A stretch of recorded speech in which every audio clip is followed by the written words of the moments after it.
Στην Άνδρο, στα πιο βορεινά χωριά, οι παλιοί βοσκοί έπλαιναν τα πρόβατα στη θάλασσα πριν την κουρά για να απολυμμένεται το μαλλί.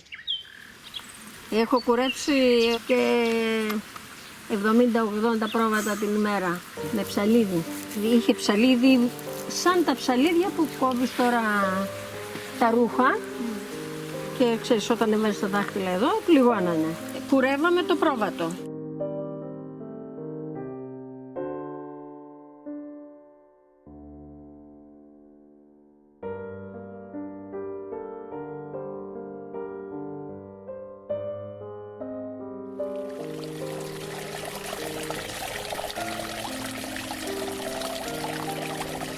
Μετά το παίρνεις το μαλλί αυτό, το πλένεις, το στεγνώνεις.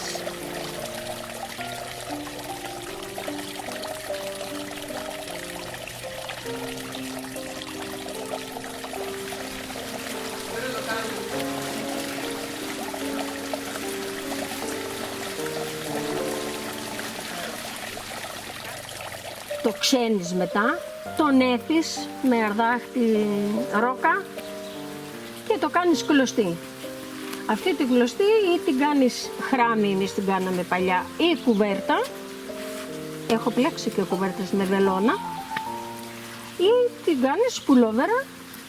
Ή φανέλες φορούσαν, όλοι οι παλιοί φορούσαν αντί φανελάκι που φοράνε τώρα.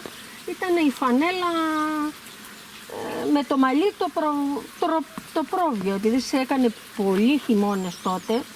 Πολλά κρύητα φορούσαν αυτό γιατί έπαιρνε τον ύδρο και δεν αρρωστούσαν οι ανθρώποι. Ή σκέτο δύο μαλλιά μαζί, ψηλό αυτά, ή ένα μαλλί και ένα μπαμπάκι. Εντάξει, τσίμπαγε το έχει συνηθίσει σιγά. Ο πατέρας μου δεν είχε αυτή τη, εμείς λέγαμε ρασοφανέλα, γιατί ήταν σαν ράσο. Άμα την έπλαινες, την ξανάπλαινες, με τον ύδρο γινόταν, μάζευε, εντάξει, ήταν λίγο σκληρή.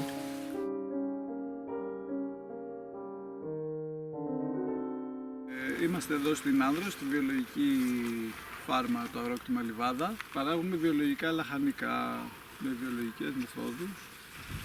Γίνεται διάλογος τώρα στο ίντερνετ, ας πούμε, πως διάφορες φάρμες στο εξωτερικό και στην Ελλάδα και ίσως διάφορα Ινστιτούτα ερευνάνε τη χρήση του μαλλιού ως υλικό εδαφοκάλυψης, το οποίο κάθε άλλο παραπροφανές είναι.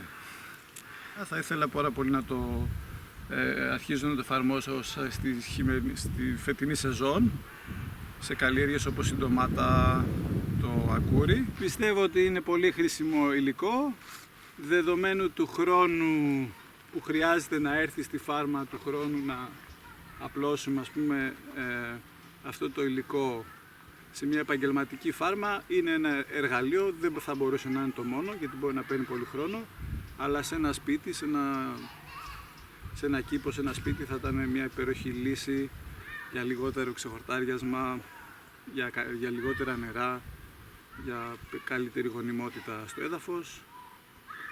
Αυτό είναι ένα υλικό που έρχεται από τον τόπο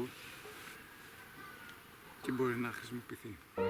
Στις Μένιτες είχαν γίνει μαθήματα υφαντικής σε αργαλιό τη δεκαετία του 1990. Οι τρεις αργαλιοί που υπήρχαν τότε είχαν αποσυναρμολογηθεί και η νυν πρόεδρος του Συλλόγου Μενίτων, η κυρία Δέσποινα Χατζόγλου, τους είχε αποθηκεύσει για το ενδεχόμενο μελλοντικής χρήσης.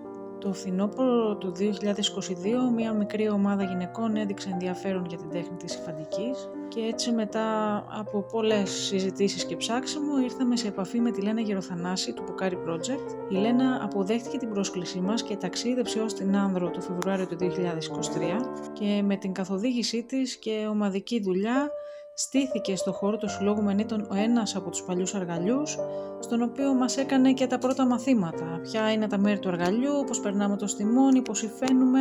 Ο Σύλλογος Μενίτων άνοιξε τις πόρτες του, προσκάλεσε όσες και όσοι ενδιαφέρονταν για την όμορφη αυτή τέχνη.